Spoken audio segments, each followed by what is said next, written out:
Nasib poluan bakar suami, penyidik libatkan psikolog, korban meninggal dunia.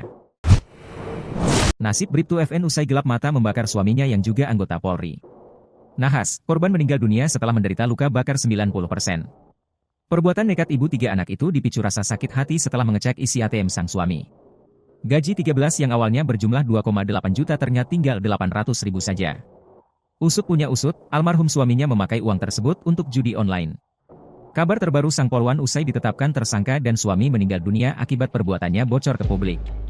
Konflik suami istri ini terjadi di kediaman korban dan pelaku yang ada di asrama polisi Mojokerto, Sabtu, 8 Juni 2024. Awalnya, Bribtu FN ke ATM dan mengecek isi tabungan sang suami.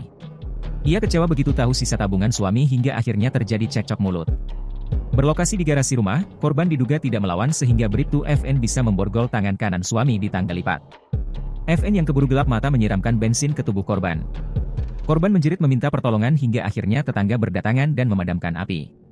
Kabid Humas Polda Jatim Kombes Dirmanto mengatakan Bribtu FN sudah ditetapkan sebagai tersangka. Berdasarkan penyidikan, polisi menyebut motif FN nekat membakar suaminya karena kesal.